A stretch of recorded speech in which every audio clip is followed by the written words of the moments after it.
जय जय श्री राधे, दंडोत प्रणाम।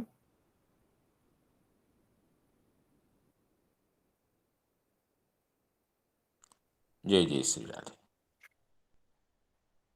इता कथामृत सत्ररे समुपस्थित समस्त गुरुजन मंडली, विद्वान मंडली, वैष्णव मंडली स्त्री चरण कमल विनम्र प्रणमांजलि विज्ञापन पूर्वक परम पूज्य श्री आचार्य पादंक श्री चरण कमल दंडवत प्रणाम ज्ञापन करुछि। विगत गीता कथामृतंकर सारांश समुपस्थापन करने पाई आयुष्मती माधवी मंजरी को अनुरोध करुछि। आयुष्मती माधवी। नमो नमस्ते अखिल कारणाय निष्कारणाय भूतकारणाय सर्वागमनाय महानवाय नमोपवरदाय परायणाय। शरणागत वत्सल श्री श्याम सुंदर ओ प्रेम विलास विवर्त विग्रह श्री राधाराणीଙ୍କ निरतिशय कृपा करुणाକୁ पाथेय करी गीता चिंतन चंचरिकार समस्त महनीय सुधी समवयଙ୍କୁ ए दासीर आभम प्रणाम।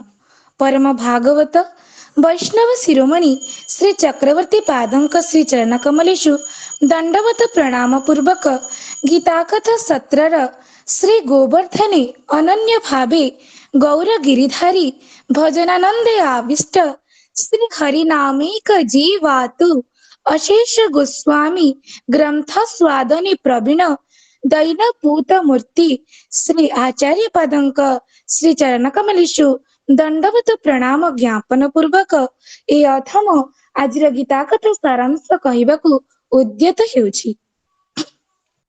भगवान जगतरे रही मध्य जगतरे नाहंती ओ जगत भगवानଙ୍କ ठारे रही मध्य भगवानଙ୍କ ठारे नाही, कारण भगवान निजर अचिंत्य प्रभावरे जगत ठारू पृथक अटंती, जगतठू असंग अटंती। जेपरि आकाश वायु सहित संपृक्त हेले मध्य आकाशरे वायु अछि, वायुरे आकाश अछि, किंतु आकाश वायुर गतिशीलता तथा गमनागमन सहित संपृक्त नहीं।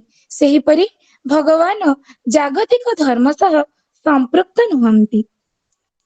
न च मां तानि कर्माणि निबन्धन्ति धनञ्जय उदासीनवदासीनम् असक्तं तेषु कर्मसु।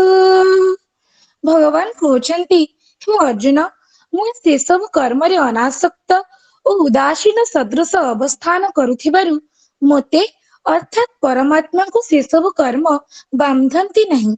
जेपरि पंकरे प्रवेश कले व्यक्ति पंकिल होइथाए, किंतु भगवान संपूर्ण ब्रह्मांडर सृष्टि स्थिति और संहार करुथिले मध्य ता द्वारा लिप्त तथा अधीनस्थ नुहंती। दुई जन विवाद करुथिबा समय रे जे साक्षी रहे ताको उदासीन कुहाଯାଏ, किंतु एठारे केवल उपेक्षकत्व गुणକୁ ନେଇ उदासीन शब्दर प्रयोग ହୋଇଥିବାରୁ ଏଠାରେ उदासीन ବଦ୍ ବୋଲି ଭଗବାନଙ୍କୁ କୁହାଯାଇଛନ୍ତି। ଭଗବାନ ଜଗତର ଆଧାର ହେଲେ ମଧ୍ୟ ଜଗତର ଆଧାର ନୁହନ୍ତି। मयाध्यक्षेण प्रकृतिः सूयते सचराचरम् हेतुनानेन कौन्तेय जगत विपरिवर्तते। हे अर्जुन, अध्यक्ष रूपे मोर शक्ति और सहायता रे प्रकृति चराचर सहित समस्त जगत को सृष्टि करे एवं सेही हेतु ही संसार चक्र घूरी चली। भगवानଙ୍କର जो त्रिगुणात्मिका प्रकृति माया रूपा प्रकृति जगतर सृष्टिकर्त्री अटे, ତେଣୁ ପ୍ରକୃତି ହିଁ ସୃଷ୍ଟି ପାଳନ ତଥା ସଂହାର କରୁଛି। ଭଗବାନଙ୍କର ଅଧ୍ୟକ୍ଷ ଦ୍ୱାରା ଜଗତ ଚାଲିଛି। ଯେପରି ଭକ୍ତରାଜ ଅମ୍ବରୀଶଜୀ ସମ୍ପୂର୍ଣ୍ଣ ସପ୍ତଦ୍ୱୀପର ଅଧୀଶ୍ୱର ଥିଲେ। ସେ ଅଧୀଶ୍ୱର ହୋଇ ମଧ୍ୟ ସେ ସମ୍ପୂର୍ଣ୍ଣ ନିର୍ଲିପ୍ତ ଥିଲେ। ତାଙ୍କର ସମସ୍ତ ମନ୍ତ୍ରୀଗଣ ଓ ପରିଷଦ ବର୍ଗ ହିଁ ସମସ୍ତ ରାଜକାର୍ଯ୍ୟକୁ ନିର୍ବାହିତ କରୁଥିଲେ।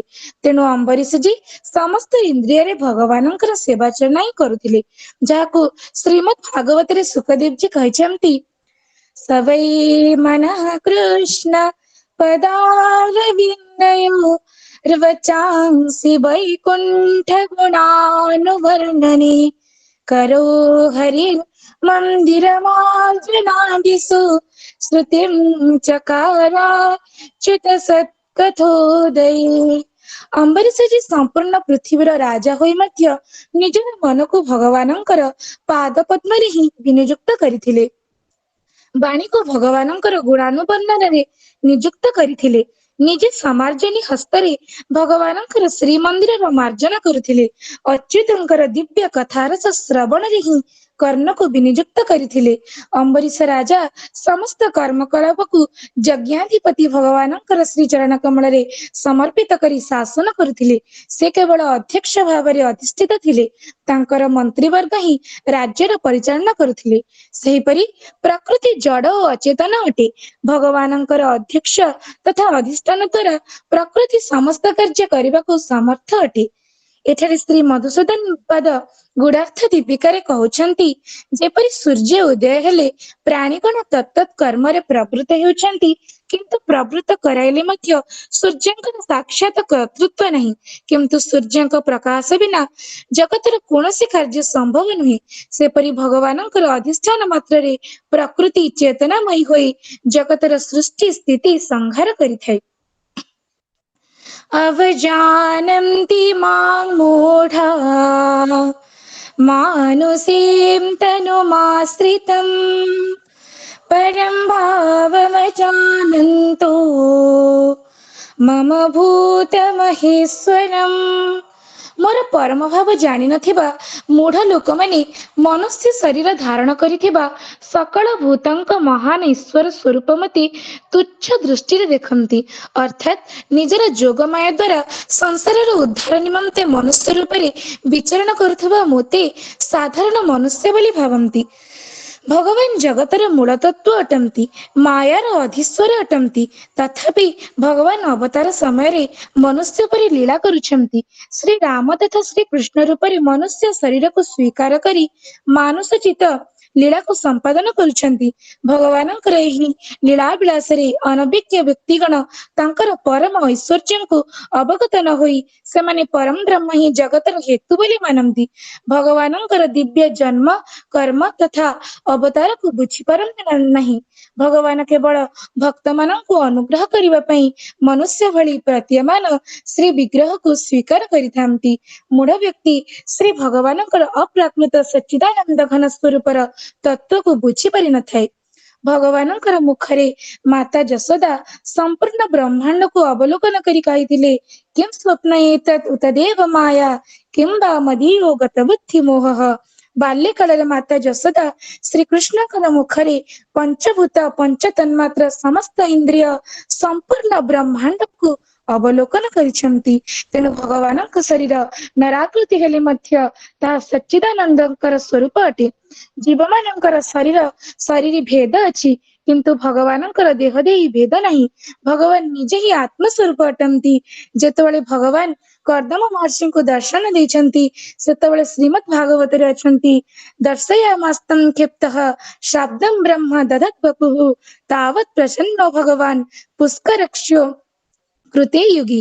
ଭଗବାନଙ୍କର ଶରୀର ହିଁ ବ୍ରହ୍ମ ସ୍ୱରୂପ ଅଟେ। ସେ ଶବ୍ଦ ବ୍ରହ୍ମ ସ୍ୱରୂପରେ ସତ୍ୟ ଯୁଗରେ କର୍ଦମ ମହର୍ଷିଙ୍କର ତପସ୍ୟାରେ ସନ୍ତୁଷ୍ଟ ହୋଇ ତାଙ୍କୁ ଦର୍ଶନ ଦେଇଛନ୍ତି। ତେଣୁ ଭଗବାନଙ୍କର ଶରୀର ଦେହ ଦେହି ଭେଦ ନାହିଁ।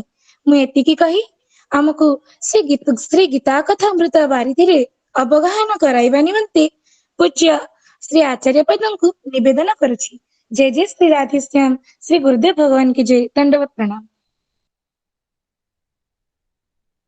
यस्य प्रसादात् भगवत्प्रसादो यस्य प्रसादान्न गति कुतोऽपि ध्यायं स्तुवं तस्य यशस्त्रिसन्ध्यम् वन्दे गुरु श्री चरणारविन्दम् रक्तम्भोरुहदर्पभञ्जन महासौन्दर्यनेत्रद्वयम् मुक्ताहार विलम्बिहे ममुकुटं रत्नोज्ज्वलत्कुण्डलम् वर्षामेघसमाननीलवपुषं ग्रैवेयहारान्वितं पार्श्वे चक्रधरं प्रसन्नवदनं नीलाद्रिनाथं भजे आजानुलम्बितभुजौ कनकावदातौ संकीर्तनीकपितरो कमलायताक्षु विश्वम्भरो द्विजवरो युगधर्मपालो वन्दे जगत्प्रियकरो करुणावतारो राधाकरावचितपल्लववल्लरीके राधापदाङ्कविलसन् मधुरस्थलीके राधा यशो मुखरमत्त खगावलिके राधा विहार विपिने रमतां मनो मे पार्थाय प्रतिबोधितां भगवता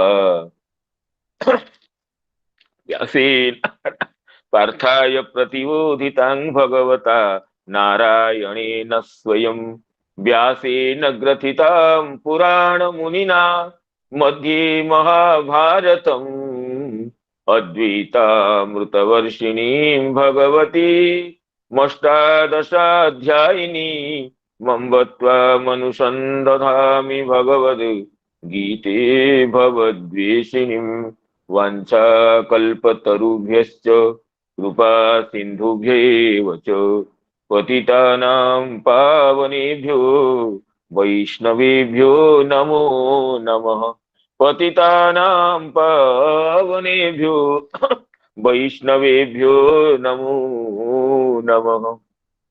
प्रातःकालीन श्रीमद् भगवद गीता सत्रे समवेत समस्त पूज्य चरण वैष्णव वृंद गुरुजन वर्ग मातृवृंद मित्रमंडली को विनम्र प्रणाम सहित अभिवादन विज्ञापन करुछि। हमर परम सौभाग्य भगवत अनुकंपारु प्रातः श्रीमद् भगवद गीतार्थ मंदाकिनी रे अवगाहन करिवार दिव्य सौभाग्यमय क्षण उपस्थित हुई। जेपरी आयुष्मती माधवी मंजरी गत दिवस कथार सारांश को अत्यंत सावलील भावरे सुबोध भावरे व्यक्त करिसेंती ता अत्यंत श्लाघनीय और महनीय। सेटिपाई आयुष्मती माधवी मंजरी को शुभाशीष प्रदान सह अद्यतन आलोचनारे प्रवेश निमित्त श्रोतृवर्गଙ୍କ अनुमति प्रार्थना करुछि। नवम अध्याय रे भगवान अत्यंत गुह्यतम विषय को आलोचना करिवार प्रतिज्ञा करिसेंति। राजविद्या राजगुह्यम पवित्रमिदमुत्तमम प्रत्यक्षा भगवं धर्म्यम सुसुखम कर्तुमव्ययम्। जहा विद्या मानक मध्य राजा जहा गुह्य मानक मध्य राजा एभली विषय अथच जहा सुसुख कर्तुं सुसुखम प्रत्यक्षावगमम प्रत्यक्षत जहा को अवगमन करिहब एवं जहा अविनाशी विषय अटे प्रतिज्ञात विषय को कहबाक जाई भगवान निजर अविचिन्त्य जोग मायार वैभव को प्रतिपादन करिसेंति जे संपूर्ण जगतर मु आधार अटे एवं अंतर्यामी रूपरे संपूर्ण जगत रे मु मध्ये विराजित तथापि जगत मध्य रे मु नाही बा मो मध्य रे जगत नाही। यह मोर जोग मायर अविचिन्त्य प्रभाव को अवलोकन पश्यमे योगमैश्वरम भूत भृन्न च भूतस्थो ममात्मा भूत भावना। यही प्रसंग रे भगवान कहते जे प्रकृति ही जगतर सृष्टि स्थिति लयकारिणी प्रकृति सही प्रकृति मोर अध्यक्षता रे जगत को सृष्टि करुची, मोर केवल अध्यक्षता परम चैतन्य रूप रे प्रकृति को अवलोकन करी प्रकृति को चेतन करिवा, प्रकृति को अध्यक्षता द्वारा सृष्टि आदि कार्य निर्वाह निमित्त प्रेरित करिवा, यह ही केवल मोर कार्य अटे। किंतु प्रकृति ही जगत सृष्टि करुची, प्रकृति बसात इमं भूतग्रामम कृष्णम अवसं विस्मृजाम। जितेबले काल द्वारा गुणक्षेप होची, कर्म संस्कार भोगोन्मुख होची, तेणु जीव माने स्वभावतः शरीर स्वीकार करुचंती, प्रकृति जगत सर्जनोन्मुखी होची। तथापि ते समस्त कर्म करी मध्य मुक्तन मध्य निबद्ध नुहे, उदासीन भली आसीन अटे इत्यादि विषय को उपस्थापन करचंती आयुष्मती माधवी मंजरी। तथापि अवजानन्ति मां मूढ़ा मानुषी तनुमाश्रित। मोर परम धामर जो स्वरूप एवं अवतार काल जो स्वरूप से कौन मध्य भेद नहीं, रंचमात्र विभेद नहीं। तथापि मूढ़ माने अविद्याग्रस्त व्यक्ति माने मोर परम स्वरूप को अवगत हो पारती ना। मोर अवतार कालीन नरलीलोचित आचरण को अवलोकन करी से माने मते भ्रांति मनुष्य बोली मने करती। जरासंध प्रभृति राजागण परम उदार थिले, अत्यंत ब्राह्मण भक्त थिले, विष्णु भक्त मध्य थिले, किंतु भगवान श्रीकृष्ण को बुझी पार नथिले, तांको मनुष्य बोली मने करथिले। तांको जरासंध को असुर बोली कहा जायछि। जरासंधर गुण कम नथिला। जे कौन से ब्राह्मण ताकू जहा प्रार्थना करथिला आतिथ्य बेला ताहाको से उदार चित्तरे से ब्राह्मण को तार अभीष्ट वस्तु प्रदान करथिला। तथापि जरासंध असुर भाव परिगणित होई। भगवान कहते जे अवजानन्ति मां मूढ़ा, मूढ़ माने मोहित चित्तवृत्ति संपन्न व्यक्ति माने मनुष्य रूप अवतीर्ण रामकृष्णादि मोर स्वरूप को अवमानना करती, कारण से माने परं भावम अजानंत। भाववद अर्थ होला सत्ता, कारण अमर कोश कही भाव सत्ता स्वभाव अभिप्राय। भावर अर्थ सत्ता स्वभाव और अभिप्राय। तो सत्ता अर्थक परम भावम परम सत्ता को बुझी न पारी। मम भूत महेश्वरम भूतानां महेश्वरम, भूत मानकर सकल प्राणी जातर महान ईश्वर मते अवगत न होई से माने मते अवमानना करती। एवं এই অবমাননার ফল कौन अटे? से परम ज्ञानी हेले मध्य यद्यपि ज्ञानी होता तथापि तांकर ज्ञान विफल होता है। जे से अनेक कर्म करिवारे निपुण होता तथापि से कर्म विफल होता है। ये कथा को परवर्ती वचन रे भगवान प्रतिपादन करुचंती। मोघाशा मोघ कर्माणु मोघ ज्ञानाविचेतसः, मोघासा मोघ कर्माणु मोघ ज्ञानाविचेतसः, राक्षसी मासुरीं चैव प्रकृतिं मोहिनीं श्रिताः, प्रकृतिं मोहिनीं श्रिता। भगवान कहते मोघाशा, मोघ अटे आशा यो मानकर। मोघ अर्थ निष्फल। मोघ अटे आशा जो मानकर से मोघाशा। मोघ कर्माण, मोघ अटे कर्म जो मानकर मोघ कर्माण। मोघ ज्ञान, मोघ अटे ज्ञान जो मानकर माने मोघ ज्ञान। एतादृशः विचेतसः नाम चैतन्य रहिता, चैतन्य सत्त्वे अपि विचेतसः नाम प्रतिबद्ध विवेक विज्ञानः। भगवत अवज्ञा जनित भगवानଙ୍କର अवज्ञा जनित दुरितरु पापरु प्रतिबद्ध ହେଇଛି विवेक विज्ञान जो ମାନଙ୍କର विचेतसः नाम विरुद्धानि अथवा विप्रतिसिद्धानि चेतांशी येषां ते विचेतसः भगवत अवज्ञा जनित दुरितरु प्रतिबद्ध ହୋଇଛି विवेक विज्ञान जो ମାନଙ୍କର ସେମାନେ विचेतसः एवं सेमाने राक्षसी आसुरी चैव प्रकृति मोहिनी सीता सेमाने मनुष्य रूप थिले मध्य तांकर प्रकृति राक्षसी अटे आसुरी अटे एवं मोहिनी अटे जहाकू भगवान कहिचंती त्रिविधम नरकस्येदं द्वारं नाशनमात्मनः कामः क्रोधः तथा लोभ तस्मादेतत्रयं त्यजेत ए जो नरकर द्वार त्रिविध तेणु से नरकर द्वार देश ही से अवस्थित हुंती नरक को गमन करती यहाँ ही भगवान तात्पर्य तेणु मोघाशा नाम मु अत्यंत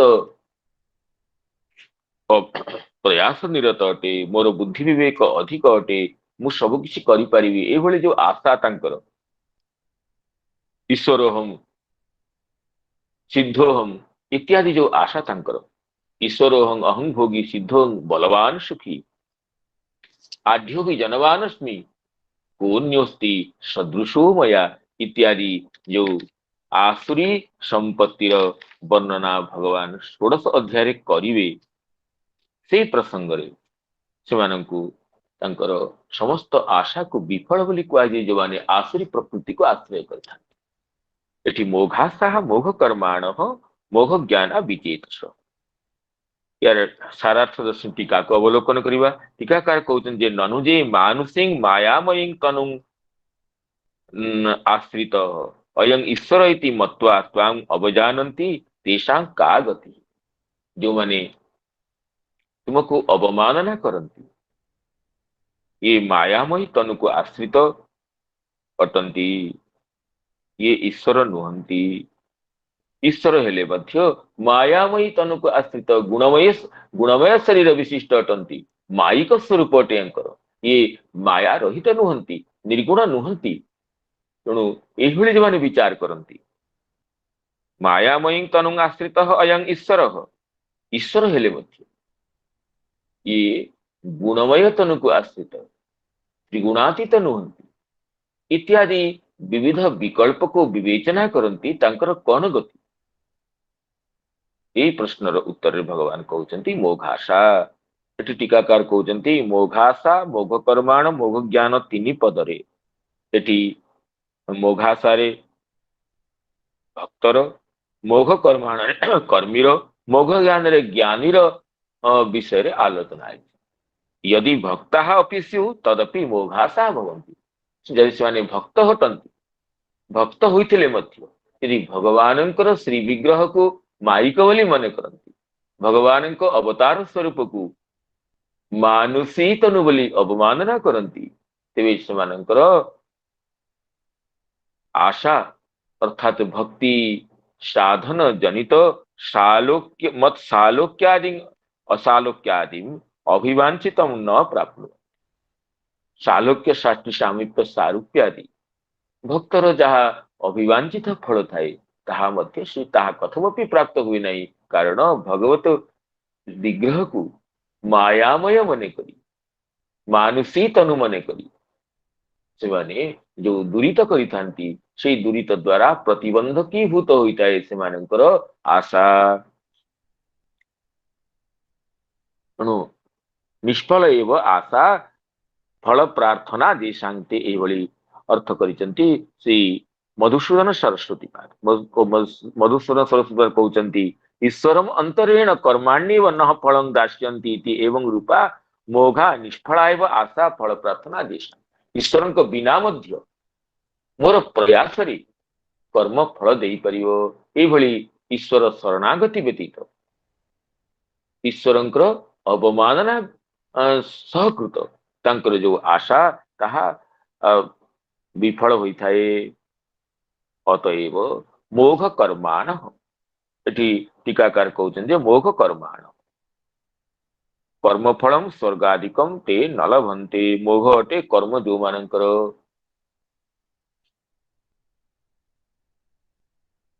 तेणु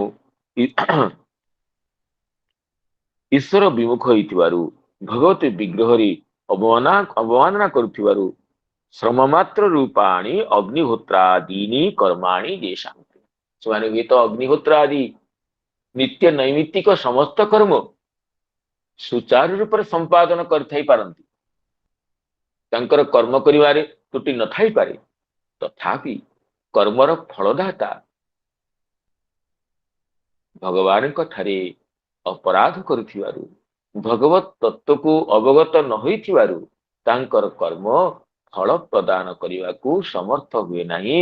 ତେଣୁ ସେମାନେ ମୋଘ କର୍ମାଣ ମୋଘାନି कर्माणि येषां ते।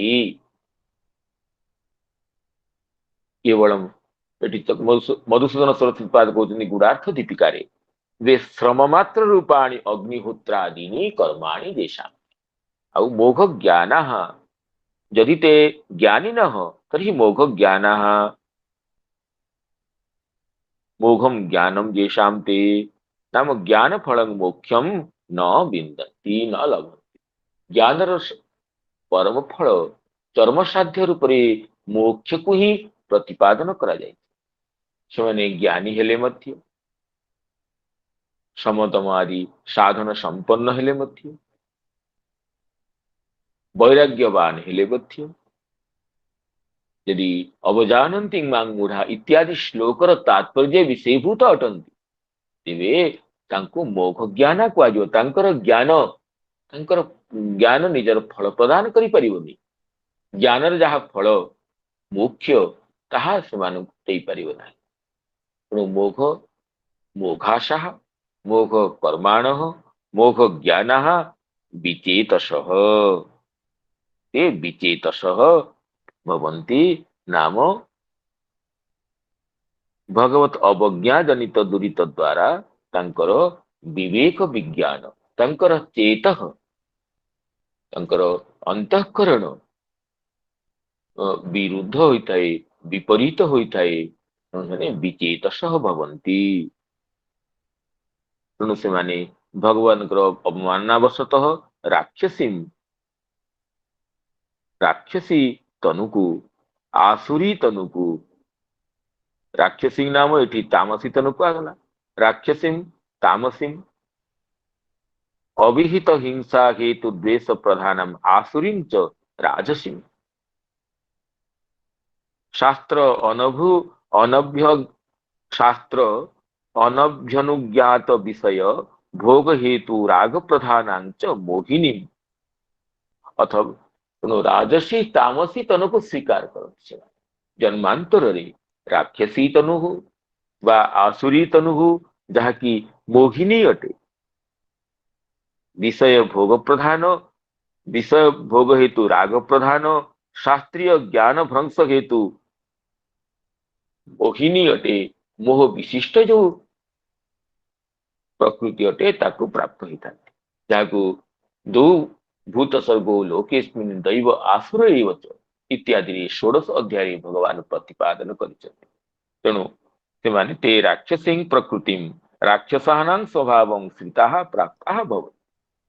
मनुष्य रूप रे अनेक सत्कर्म आचरण करुथिले मध्य वैराग्य युक्त होई ज्ञान परायण होइथिले मध्य एवं भक्ति मार्ग रे स्थित होइथिले मध्य यदि भगवानंकर स्वरूप विषय भगवत तत्व विषय भगवानंकर श्री विग्रहर अविचिन्त्य सच्चिदानंद घनत्व विषय अनवगत अटंती से माने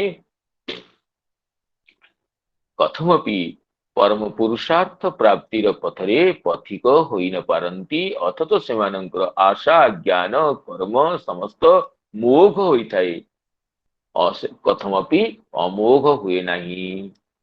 मोघाशा मोघ कर्माणु मोघ ज्ञाना विचेतसः राक्षसी मासुरीं चैव प्रकृतिं मोहिनीं श्रिता राक्षसी मासुरीं चैव प्रकृतिं मोहिनीं श्रिता महात्मानस्तु मां पार्थ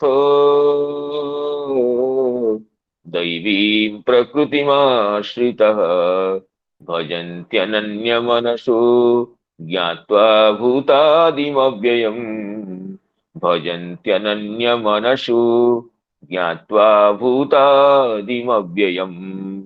तेबे एहिपरि भावरे भगवद विमुख मानकर फल कामनार आउ तत्प्रयुक्त नित्य नैमित्तिक काम्यकर्म अनुष्ठानर तत्प्रयुक्त शास्त्रीय ज्ञानर वैयर्थ्य प्रतिपादन करते भगवान।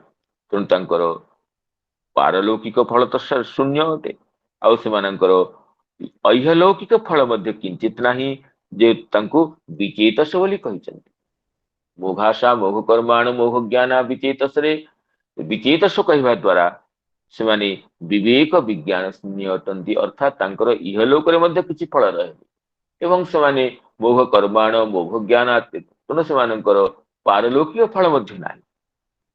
तेणु भगवत विग्रह रे मायिकत्व आरोप मानुष तनुत्व र आरोप द्वारा तज्जनित दुरित द्वारा सेमाने इहलोक परलोकर समस्त वांछित फलरू प्रतिहत हुअन्ति। यह कहवा परे तेबे क्यों माने पुरुषार्थ भाग हुअन्ति क्यों मानकर ज्ञान कर्म अमोघ हुए तद विषय भगवान कहते महात्मानस्तु तू शब्द होची भिन्न क्रम पाई किंतु महात्मा माने महान अटे आत्मा अर्थ अंतःकरण जो मानकर से माने महात्मा ये आत्मा शब्द अंतःकरण को बुझाଉଛି। तेणु जो मानकर अंतःकरण क्षुद्र काम क्रोध राग दोष आदि द्वारा लिप्त सेमानकर अंतःकरण क्षुद्र अटे सेमाने महान नुह महान आत्मा नुहंती तांकर अंतःकरण महान नुहे। तेणु महान अटे अर्थ अनेक जन्म जनित सुकृत संस्कार द्वारा राग द्वेषादि अलिप्त अटे अतएव महान अटे आत्मा अंतःकरण जो मानकर से माने महात्मानः। महात्मा माने दैवी प्रकृति आश्रिता दैवी प्रकृति को आश्रय करी पूर्वर कह पूर्व श्लोक राक्षसी आसुरी प्रकृति आश्रिता भगवत अवज्ञा परायण व्यक्ति माने राक्षसी प्रकृति को आश्रय करता किंतु जो माने भगवत स्वरूप को अवगत होता भगवान श्री विग्रह को सच्चिदानंद मन करथंती भगवान को भगवान अवतार स्वरूप को नराकृति परब्रह्म भाव परम उपास्य मन करथंती सेमाने दैवी प्रकृति आश्रिता सेमाने पूर्ण रूप से दैवी प्रकृतिर अधिकारी होता दैवी प्रकृतिर विवेचन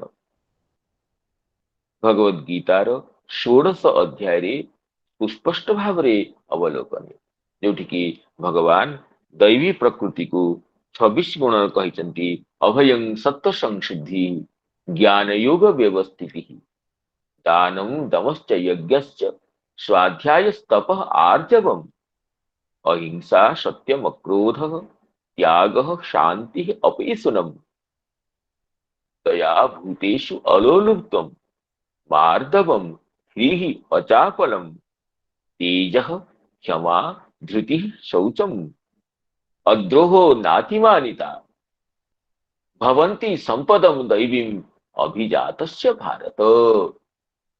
हे भारत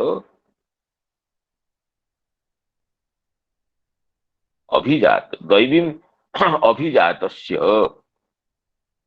दैवीं संपदम अभिजातस्य भवन्ति एते गुणाः दैवी संपत्ति को आश्रय करी दैवी संपत्ति सहित जात होइतिबा व्यक्ति मानकर ए समस्त प्रकृति ए समस्त गुण होइथाय एथिरे 26 गुण उल्लिखित होइछन्ति अभय प्रभृति षड्विंशति। अतः एठी ए श्लोक महात्मानस्तमान् पार्थ दैवी प्रकृति आश्रिता। ए दैवी प्रकृति रे अभयं सत्व संशुद्धि ज्ञान योग व्यवस्थिति इत्यादि दैवी ଯାହାକୁ दैवी संपत्ति କୁହାଯାଇଛି ତାହା ଗ୍ରହଣୀୟ। ତେଣୁ ଏଇଭଳି ମହାତ୍ମା ମାନେ ଯେଉଁମାନେ दैवी ପ୍ରକୃତି ଆଶ୍ରୟ ହେଇଥାନ୍ତି, दैवी ପ୍ରକୃତି ଯେଉଁମାନଙ୍କୁ ବରଣ କରିଥାଏ ସେମାନେ ଭଜନ୍ତି, ମତେ ଭଜନା କରିଥାନ୍ତି। କୋଉଭଳି ଭାବରେ ନା ଅନନ୍ୟ ମନସ, ଯାହାକୁ ଭଗବାନ ପୂର୍ବରୁ କହିଛନ୍ତି ଅଷ୍ଟମ ଅଧ୍ୟାୟରେ ଅନନ୍ୟ ଚେତାଃ ସତତମ୍ यो मां स्मरति नित्यशः तस्याहं सुलभ पार्थ नित्ययुक्तस्य योगिनः। नित्ययुक्तस्य योगिनः अहं सुलभः। अनन्य चेता नास्ति अन्यस्मिन् चेतः यस्य, ताको अनन्य चेता कुहाଯାଇଥିଲା। ଏଠି ସେଇ ବିଷୟ ଏଠି ଅନନ୍ୟ ମନସଃ ଶବ୍ଦରେ କୁହାଯାଇଛି। नास्ति अन्यस्मिन् मनः येषां ते अनन्य मनसः मद व्यतिरिक्त अन्यत्र, जो मानकर मन नाही, जो मानकर चित्त निरंतर मोर चरण रे ही शरण अवस्थित, एभली महात्मा माने माम भजंती। कथम ना ज्ञात्वा मोर स्वरूप को अवगत हुई, भूतादिम अव्ययम मु समस्त भूत जातर आदि अटे, मूल कारण अटे, अथच अव्ययम नास्ति व्ययः यस्य, अविनाशी अटे। मोर अवतार स्वरूप को मध्य मानुषी तनु बोली अवमानना करती, मते भूतादि ଆଉ ଅବ୍ୟୟ ଅନାଦି ଅନନ୍ତ ଭାବରେ ସେମାନେ ଅବଗତ ହୋଇଥାନ୍ତି। ତେଣୁ भूतादि अर्थ सर्व जगत कारण, तेणु अव्यय अर्थ अविनाशी, एभली ईश्वर भावरे बुझी मते भजना करती।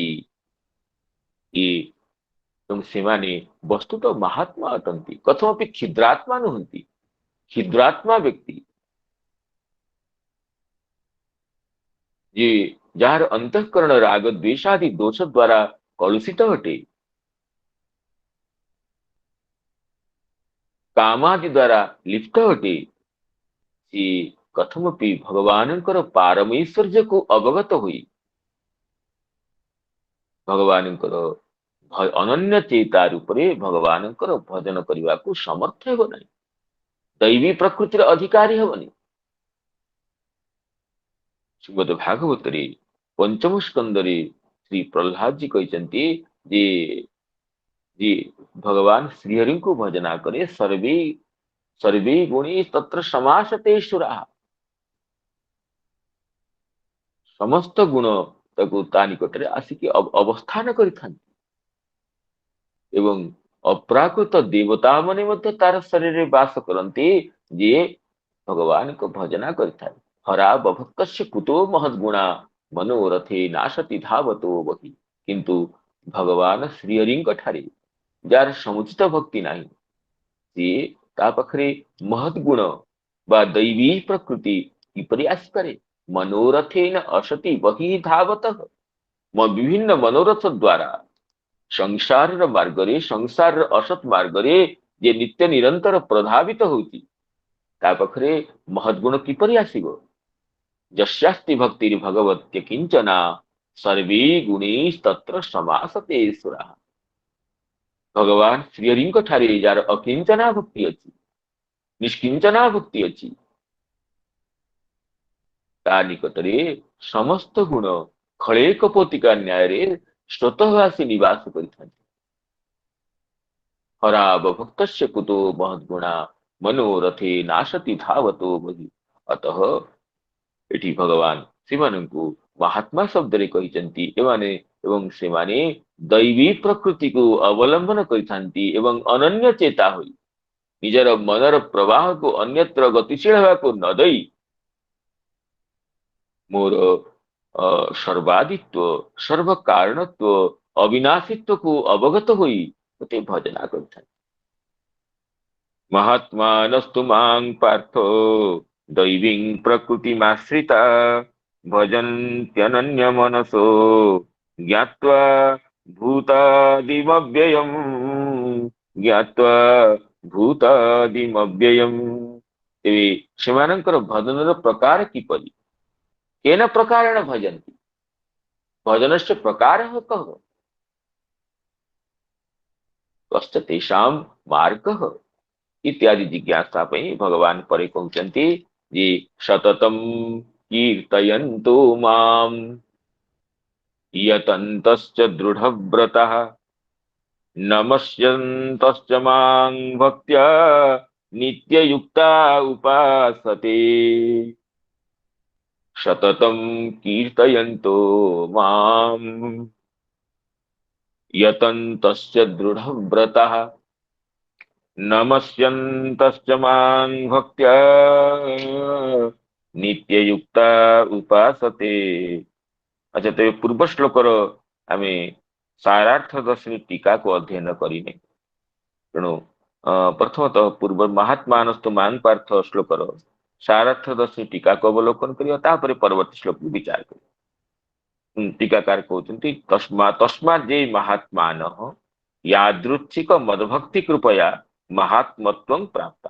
टीकाकार कहते जे मोर भक्तिर प्राप्ति द्वारा ही महात्मत्व संभव अटे। यादृच्छिक मदभक्ति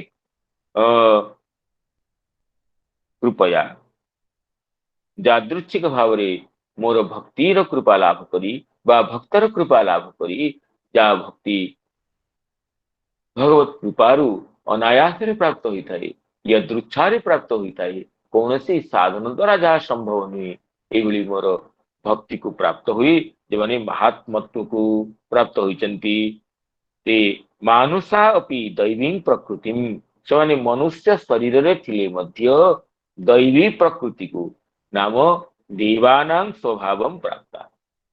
मनुष्य शरीर रही करी मध्य से माने देवतार स्वभाव को देवतार गुण को दैवी प्रकृति को प्राप्त होई थांती।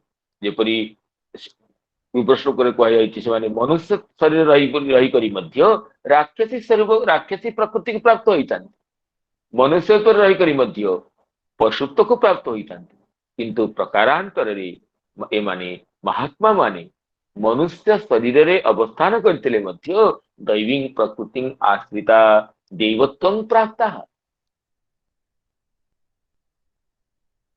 संत मानुषाकार में भजंती मोर मानुषी तनु को अवमानना करती मानु भगवान अवतार कालिक जे मानुषी तनु जो मनुष्य भली आचरण ता भक्तानुग्रह निमित्तक अटे संसार अनुग्रह हेतुक अटे। तेणु भगवान भक्त को अनुग्रह करने संसार कल्याण निमित्त केवल मनुष्योचित आचरण करिथांती किंतु सी सच्चिदानंद विग्रह अटंती यह सम्यक रूपरे अवगत होई सेमाने मोरे भजना करिथांती। न विद्यते अन्यत्र ज्ञान कर्मान्य कामनादो मनो येषां ते अनन्य मनसहर अर्थ टीकाकार चक्रवर्ती पाद कहते मोर भजन को परिहार करी मोर अवलंबन को परिहार करी मदेक शरणागति को परिहार करी अन्य साधनांतर रे केवल ज्ञान रे केवल कर्म रे जो मनकर मन न थाए ज्ञान कर्मान्य कामना अथवा मोर भजन करी अन्य कामना सिद्धि रूपक फल को से चाहती कारण भगवान भगवत भक्ति तो स्वभावतः फल अटे पुणी तार पुणी फल कौन हम रत्न जेपरी बहुमूल्य अटे रत्न प्राप्ति ही स्वयं फल आ रत्न प्राप्तिर फल कौन जी जन भाव सी तो मूर्खता हम। तेणु भगवत भक्ति स्वतः फल रूप अटे स्वतः सर्वसाधन साध्य अटे। तेणु मते भजना करी जे अन्य कामनार प्राप्ति को अन्य कामनार सिद्धि को अभिलाष रखे नहीं अतः माम भूतादिं ता पूर्व भगवान कहते मया ततमिदं सर्वं जगद अव्यक्त मूर्तिना मस्थानि सर्वभूतानि न चाहम तेष्वस्थितः। तेणु इत्यादि मदैश्वर्य ज्ञानेन भूतानां ब्रह्मादि स्तंभ पर्यन्तानां कारणं भूतादिम भूतानां आदिम भूतानां आदि कहले ब्रह्मादि सकल जगतर चराचर विश्व जी आदि कारण सर्पूर्वेशांगपि गुरु कालेन अनवच्छेदात् संपूर्ण सचराचर विश्व ब्रह्मादि सकल देवतांकर मध्य ब्रह्मादि स्तंभ पर्यंत सकल जगतर कारण बोली मते अवगत हुई से माने मां भजंती अनन्य मनसः भजंती अव्ययम सच्चिदानंद विग्रहत्वात् अनश्वरम ज्ञात्वा। तेणु मोर श्री विग्रह सच्चिदानंद अटे अनश्वर अटे एभली अवगत हुई मम आराध्यत्वे मद्भक्ते ही एतावन मात्रम मद ज्ञानम अपेक्षितव्य। जहाँ पूर्व भगवान प्रतिज्ञा करथिले जे ମୁଁ ତୁମକୁ ଅତ୍ୟନ୍ତ ଗୋପନୀୟ ତତ୍ଵକୁ ପ୍ରତିପାଦନ କରିବି ତୁମ ନିକଟରେ। ଅତ୍ୟନ୍ତ ଗୋପନୀୟ ତତ୍ଵ ମୋର ଭଜନ ପାଇଁ ଯାହା ଅତ୍ୟନ୍ତ କାଙ୍କ୍ଷିତ ଅଟେ ଆକାଙ୍କ୍ଷିତ ଅଟେ ସେଇ କଥାକୁ ଏଠି ଚକ୍ରବର୍ତ୍ତୀ ପାଦ ଟୀକାରେ କହୁଛନ୍ତି ଯେ ଯେଉଁମାନେ ମୋର ଭକ୍ତ ଇଦଂ ତୁ ତେ ଗୁହ୍ୟତମଂ ପ୍ରବକ୍ଷ୍ୟାମ୍ୟେନ ଶ୍ରୀ ଭଗବାନ ଯାହା ପ୍ରତିଜ୍ଞା କରିଥିଲେ ଯେ ମୋର ଭକ୍ତ ଦ୍ୱାରା ଏତିକି ମୋର ଐଶ୍ୱର୍ଯ୍ୟ ଜ୍ଞାନ ସୁତରାଂ ଅପେକ୍ଷିତ ଯେ ଭଗବାନ ଭୂତାଦି ଅଟନ୍ତି ଅବ୍ୟୟ ଅଟନ୍ତି ଇତ୍ୟାଦି ମୋର ଅବିଚିନ୍ତ ଐଶ୍ୱର୍ଯ୍ୟକୁ ଅବଗତ ହୋଇ ସେମାନେ ଭଜନା କରିଥାନ୍ତି। ଇୟମେବ ତ୍ୱଂ ପଦାର୍ଥ ଜ୍ଞାନ କର୍ମାଦି ଅନପେକ୍ଷା ଭକ୍ତି ଅନନ୍ୟା ସର୍ବଶ୍ରେଷ୍ଠା ରାଜବିଦ୍ୟା ରାଜଗୁହ୍ୟଂ ଇତି ଦ୍ରଷ୍ଟବ୍ୟ। ତେଣୁ ତ୍ୱଂ ପଦାର୍ଥ ଜ୍ଞାନ ବିନା ବ୍ୟକ୍ତି ମୋକ୍ଷ ପଥର ପଥିକ ହୋଇପାରେନି କୁହାଯାଇଛି। ତ୍ୱଂ ପଦାର୍ଥର ବୋଧ ହେଲେ ଆତ୍ମସ୍ୱରୂପର ଅବଗତି ହେଲେ ହିଁ ବ୍ୟକ୍ତି ପରବର୍ତ୍ତୀ ଦଶାରେ ତତ୍ପଦାର୍ଥର ବୋଧକୁ ମଧ୍ୟ ପ୍ରାପ୍ତ ହୋଇଥାଏ ଏବଂ ମୋକ୍ଷ ପଥର ପଥିକ ହୋଇଥାଏ। କିନ୍ତୁ ଟୀକାକାର କହୁଛନ୍ତି ଯେ ଇୟମେବ ତ୍ୱଂ ପଦାର୍ଥ ଜ୍ଞାନ କର୍ମାଦି ଅନପେକ୍ଷା ତ୍ୱଂ ପଦାର୍ଥର ବୋଧ ବ୍ୟତୀତ ମଧ୍ୟ ଜ୍ଞାନାଦି ସାଧନ ବ୍ୟତୀତ ମଧ୍ୟ କର୍ମାଦି ସାଧନର ପରିହାର ସହିତ ଜ୍ଞାନ କର୍ମ ତ୍ୱଂ ପଦାର୍ଥାଦି ବୋଧକୁ ଅପେକ୍ଷା ନ କରି କେବଳ ଭକ୍ତି ହିଁ ସମସ୍ତ ଫଳକୁ ପ୍ରଦାନ କରିଥାଏ। ନ ସାଧୟତି ମାଂ ଯୋଗୋ ନ ସାଂଖ୍ୟଂ ଧର୍ମ ଉଦ୍ଧବ ନ ସ୍ୱାଧ୍ୟାୟ ତପତ୍ୟାଗୋ ଯଥା ଭକ୍ତିରି ମମୋର୍ଜିତା। ଇତ୍ୟାଦିରେ ଶ୍ରୀମଦ୍ ଭାଗବତରେ ଏକାଦଶ ସ୍କନ୍ଧରେ ଭଗବାନ ଉଦ୍ଧବଙ୍କୁ ଯାହା କହିଛନ୍ତି ଯେ ଜ୍ଞାନ କର୍ମ ଯୋଗ ଦ୍ୱାରା ଯୋଉ ଯୋଉ ଫଳ ପ୍ରାପ୍ତ ହୋଇଥାଏ ମୋର ଭକ୍ତ କେବଳା ଭକ୍ତି ଦ୍ୱାରା ସେଇ ଫଳକୁ ପ୍ରାପ୍ତ କରିବାକୁ ସମର୍ଥ ହୋଇଥାଏ। ତେଣୁ ଏହା ହିଁ କେବଳା ଭକ୍ତି ଅଟେ। ତେଣୁ ଏଇ କେବଳା ଭକ୍ତିକୁ ଅବଲମ୍ବନ କରି ଭକ୍ତ ତ୍ୱଂ ପଦାର୍ଥ ଜ୍ଞାନ ଆଉ କର୍ମାଦି ଅପେକ୍ଷା ରହିତ ହୋଇ ଅନନ୍ୟା ସର୍ବଶ୍ରେଷ୍ଠ ଭକ୍ତିକୁ ପ୍ରାପ୍ତ ହୋଇଥାଏ। ଏହା ହିଁ ରାଜବିଦ୍ୟା ଅଟେ, ଏହା ହିଁ ରାଜଗୁହ୍ୟ ଅଟେ। ପ୍ରଥମରୁ ଯାହା ଭଗବାନ ପ୍ରତିଜ୍ଞା କରିଛନ୍ତି ତାହା ଏହା ହିଁ ଅଟେ ଟୀକାକାର ବୁଝାଉଛନ୍ତି। ଏବଂ ରୂପେ ତେଣୁ ମହାତ୍ମାନସ୍ତୁ ମାଂ ପାର୍ଥ ଦୈବୀଂ ପ୍ରକୃତିମାଶ୍ରିତା ଭଜନ୍ତ୍ୟନନ୍ୟ ମନସୋ ଜ୍ଞାତ୍ୱା ଭୂତାଦିମବ୍ୟୟମ୍ ସତତଂ କୀର୍ତ୍ତୟନ୍तो ମାಂ ୟତନ୍ତଶ୍ଚ ଦୃଢ଼ବ୍ରତାଃ ନମସ୍ୟନ୍ତଶ୍ଚ ମାଂ ଭକ୍ତ୍ୟା ନିତ୍ୟୟୁକ୍ତା ଉପାସତେ। ତେଣୁ ସେମାନଙ୍କର ଭଜନ ଯେ ନିତ୍ୟଯୁକ୍ତା ଉପାସତେ ମହାତ୍ମାନଃ ଉପାସତେ ନିତ୍ୟଯୁକ୍ତା ଉପାସତେ। ତାଙ୍କର ଭଜନର ପ୍ରକାର କହୁଛନ୍ତି ଯେ ସତତଂ କୀର୍ତ୍ତୟନ୍ତୁ ମାಂ ଭଜନ୍ତି ଇତି ଉକ୍ତମ୍ ତତ୍ ଭଜନମେବ କିମିତି ଆହ। ମତେ ଭଜନା କରନ୍ତି ଭଜନ୍ତ୍ୟନନ୍ୟ ମନସୋ ଜ୍ଞାତ୍ୱା ଭୂତାଦି ମବ୍ୟୟମ୍। ତାଙ୍କର ଭଜନ ପ୍ରକାର କିଭଳି ଏହା ବୁଝିବା ପାଇଁ ଭଗବାନ କହୁଛନ୍ତି ଯେ ସତତଂ କୀର୍ତ୍ତୟନ୍ତଃ ସତତଂ माने निरंतर सदा कीर्तयंत निरंतर मते कीर्तन करंती मोर गुणानुवाद करंती मोर नाम संकीर्तन करंती अर्थात अन्य जेपरी कर्मयोगरे काल देश पात्रादिर शुद्धिर अपेक्षा अछि टीकाकार कहउछन्ति नात्र कर्मयोग इव काल देश पात्र शुद्ध्यादि अपेक्षा कर्तव्या इत्यर्थ कर्मयोगरे देशर शुद्धि कालर शुद्धि पात्रर शुद्धि सुतरां अपेक्षित देश काल पात्रादिर अशुद्धिरे कर्मयोग कथमपि फल प्रदान करने समर्थ हो किंतु भगवत भक्ति योग रे देश काल पात्रादि शुद्धिर अपेक्षा नहीं तेणु भगवान कहते सततम कीर्तयंतो मां निरंतर मते कीर्तन करंती मोर नाम संकीर्तन करंती मोर गुण कीर्तन करंती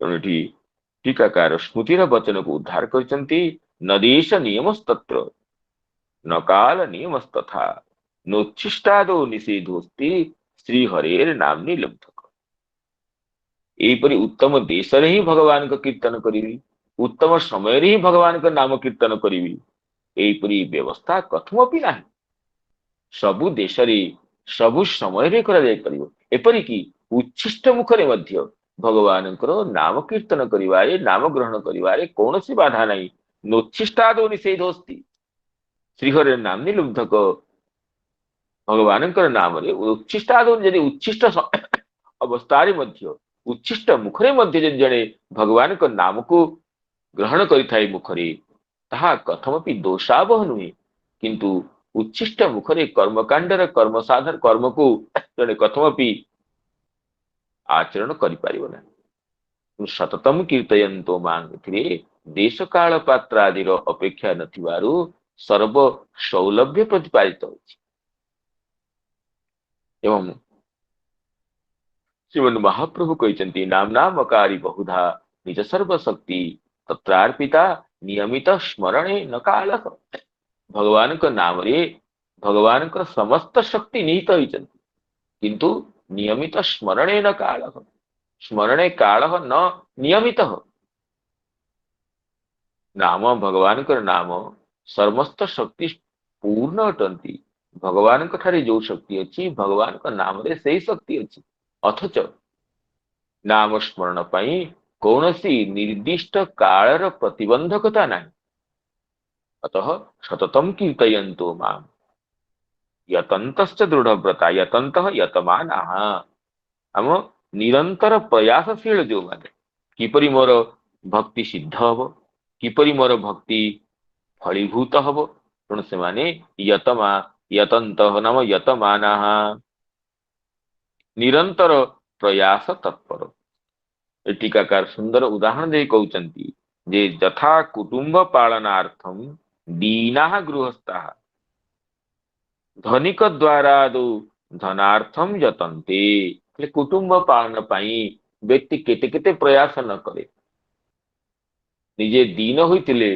धनिकर द्वार को जाई याचना करने को मध्य से लज्जित हुए नहीं कुटुंब पालन पाई धनिकर द्वार को जाई हस्त प्रसारण करी जाचना करे लज्जा अनुभव करे नहीं कारण से प्रयासरत अटे निजर कुटुंब परिपालन पाए से भक्त मध्य तथा तथैव मद्भक्ता कीर्तनादि भक्ति प्राप्त्यर्थम साधु सभादो यतन्ते जेपरी कुटुंब परिपोषण प्रयासी जन लज्जा संकोच परिहार करी विविध उपाय धनार्जन करी कुटुंब पालन करने को प्रयास करिथाए यत्नवान होइथाए सेपरी मोर भक्त विभिन्न प्रयास करिथाए निरंतर किपरि भक्ति रे अभिवृद्धि हबो सत्संग को जाई साधु समाज को जाई समानक संग करी तंकर अनुकंपा को अवलंबन करी भक्तिर अभिवृद्धि पाई निरंतर प्रयास युक्त होइथाए निरंतर प्रयास ही ताकू स्व साधना सफल हेबाकू सुयोग देइथाए तेणु यतंतश्च दृढ़व्रता ଦୃଢ ଅଟେ ବ୍ରତ ଯୋଉମାନଙ୍କର ଦୃଢାନି ବ୍ରତାନି ଯେଷାଂ ତେ।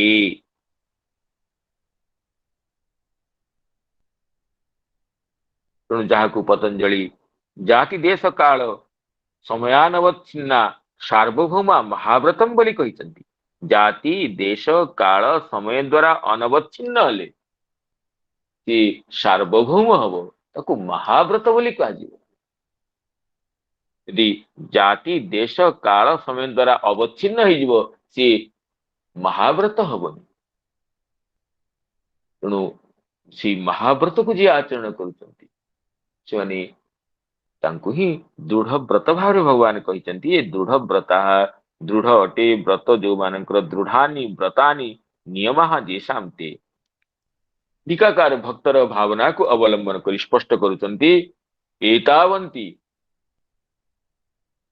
नाम ग्रहणानि एतावत्यः प्रणतयः एतावत्यः परिचर्याश्च अवश्य कर्तव्यः इत्येवं दृढ़ानि व्रतानि नियमः जेषां ते।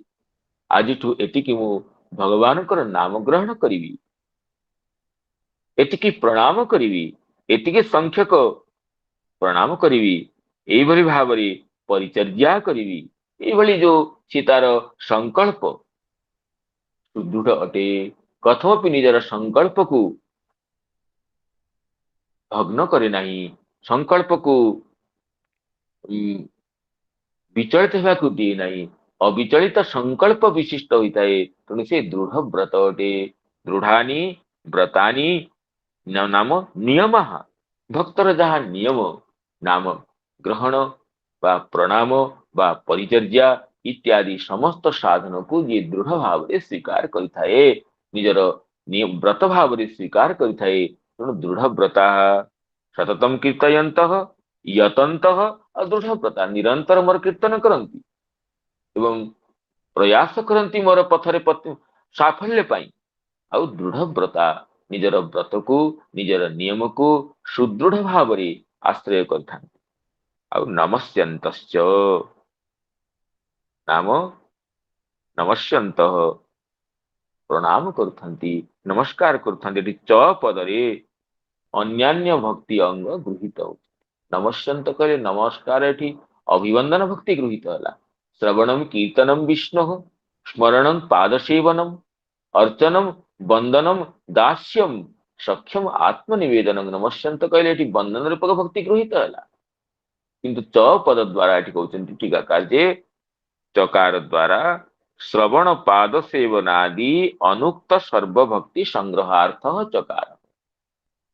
श्रवण भक्ति पाद सेवन भक्ति आउ स्मरण भक्ति बा अन्यान्य जहाँ सब भक्ति विभेद को एठी अवलंबन करिना स्वीकार एठी प्रतिपादन करिना। केवल कीर्तन भक्त नमस्कार कहले, किंतु अन्यान्य भक्तिर जो विभेद अछंती श्रवणम कीर्तनम विष्णु स्मरणम पाद सेवनम अर्चनम वंदनम दास्यम सख्यं आत्मनिवेदनम ये जो नवधा भक्ति प्रहलाद द्वारा उपदिष्ट होती समस्त भक्ति गृहीत होचंती चकार द्वारा यह तात्पर्य।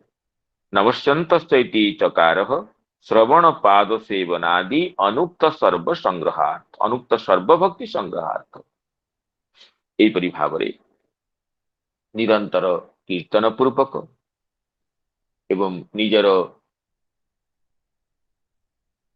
साधन रे निरंतर प्रयासरत होई निजर अविचलित नियम विशिष्ट होई अपतीत व्रत विशिष्ट होई मते नमस्कार पूर्वक